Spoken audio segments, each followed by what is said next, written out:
a young girl, a sick grandmother, and a hungry wolf.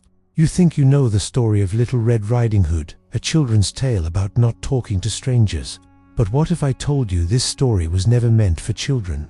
What if I told you that hidden beneath this innocent bedtime story is a secret one that stretches back over 6,000 years, older than writing itself, older than civilization as we know it? Because once you hear the truth behind Little Red Riding Hood, you'll never see this tale the same way again. Welcome back, Darklings. Before we uncover the disturbing truth, let's begin with the version you think you know. Once upon a time, there lived a sweet little girl who was loved by everyone who looked at her. Her grandmother had given her a little red velvet cloak, and she wore it so often that everyone called her Little Red Riding Hood. One day, her mother asked her to take some food to her sick grandmother, who lived deep in the woods. Stay on the path, her mother warned, and don't talk to strangers. But on her way through the forest, Little Red Riding Hood met a wolf. Being kind and innocent, she told him where she was going. The cunning wolf ran ahead to grandmother's house, swallowed the old woman whole, and disguised himself in her clothes. When Little Red Riding Hood arrived, she noticed something strange. "Grandmother, what big eyes you have," she said.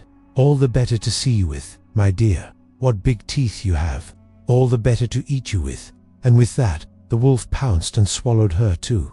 Fortunately, a woodsman heard the commotion, cut open the wolf's belly, and rescued both grandmother and granddaughter. They filled the wolf's stomach with stones, and he died when he tried to run away. It's a simple morality tale about listening to your parents and being careful of strangers, or so we're told. But this sanitized version you just heard isn't the original story, not even close. The earliest printed version we have comes from Charles Perrault in 1697, and it's far more disturbing than anything Disney would ever touch.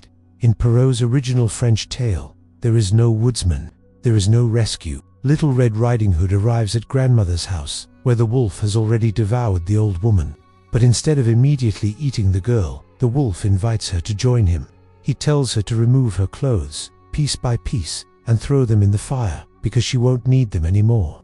The girl strips naked and climbs into bed with the creature. She asks about his big arms, his big legs, his big teeth, and then the wolf devours her. The end. No rescue, no moral lesson about obedience. Just a young girl meeting a terrible fate after a strange, intimate encounter. Perrault added an explicit moral warning about charming young ladies who listen to sweet-tongued wolves who follow them into bedchambers. This wasn't a children's story.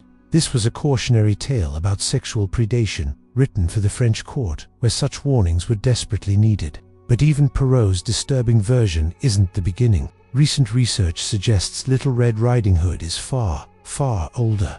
In 2016, researchers studying folktales discovered that the story pattern known as the glutton, or Little Red Riding Hood, could be traced back thousands of years using the same methods scientists use to track evolution.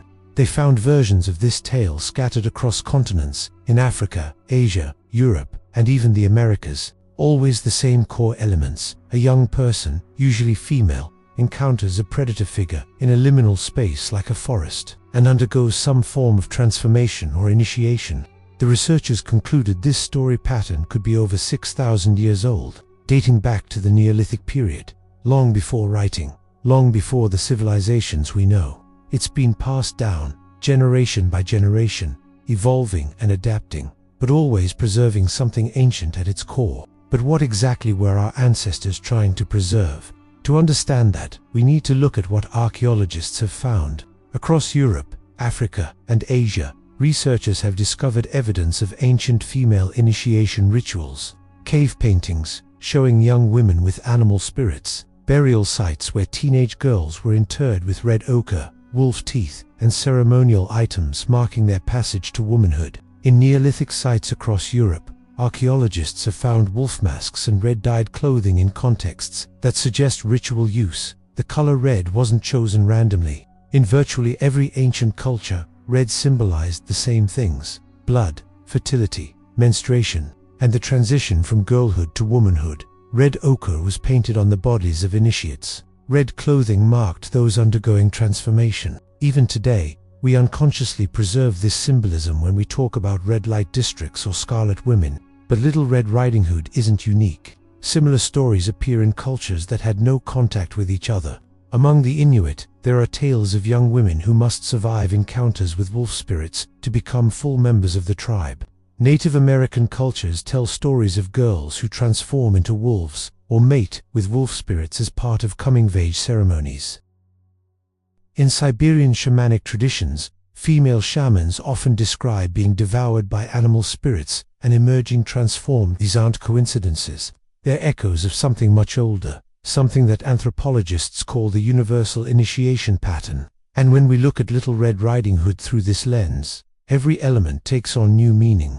The forest isn't just a scary place where bad things happen. It's a liminal space, a threshold between the civilized world of childhood and the wild world of adult sexuality.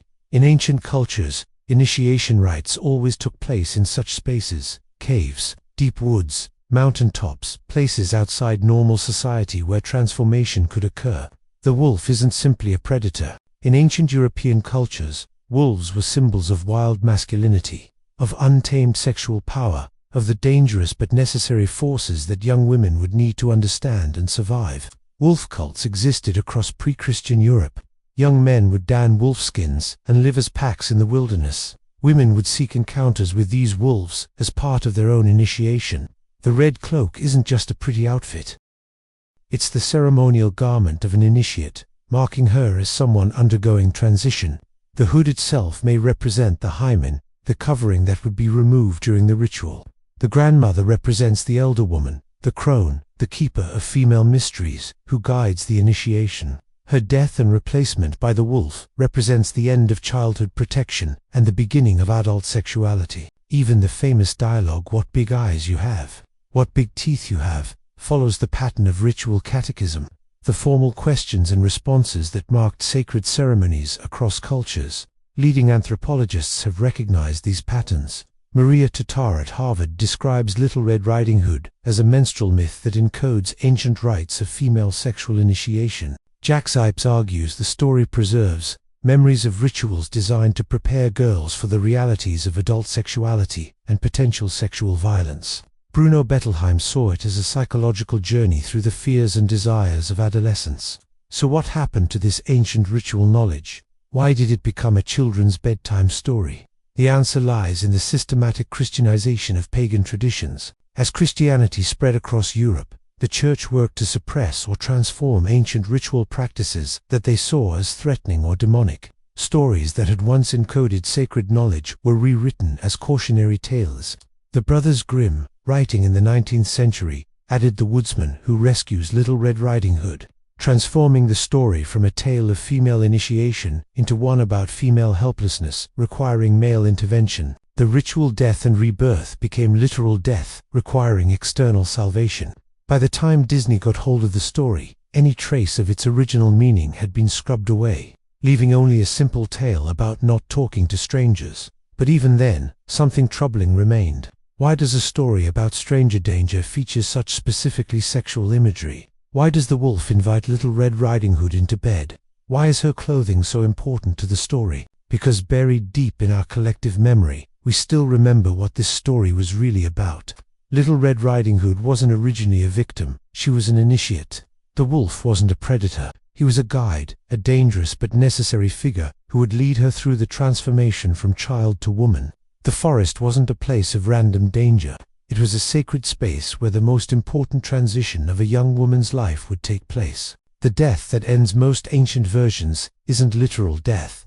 It's the symbolic death of childhood, the necessary destruction of innocence that allows adult knowledge and power to emerge. In the oldest layers of this story, Little Red Riding Hood doesn't need to be rescued. She undergoes the trial, faces the danger, and emerges transformed. But why was this knowledge hidden? Because, as patriarchal religions took hold, the idea that women might have their own sacred mysteries, their own rituals of power and transformation, became threatening. Stories that once celebrated female initiation were rewritten to emphasize female vulnerability. Rituals that had given girls knowledge about sexuality and power were replaced with warnings about male danger and the need for male protection. The truth behind Little Red Riding Hood is that for thousands of years, our ancestors told stories that prepared young women for the realities of adult life. They understood that the transition to womanhood was dangerous, that it required courage and wisdom, and that girls needed to be initiated into the mysteries of their own power. These weren't just stories. They were spiritual technologies, ways of encoding and transmitting the knowledge young women needed to survive and thrive. Today, we tell children to fear the wolf in the woods, but our ancestors knew better.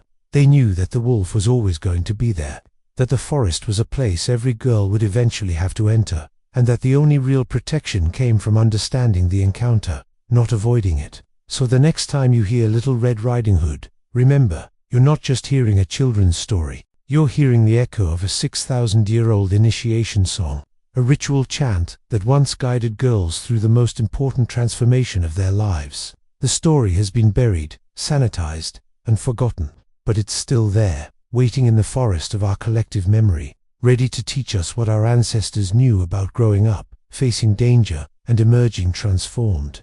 If that disturbed you, wait until you hear the truth behind Cinderella. Click here to discover the dark reality of a story that was never about finding Prince Charming.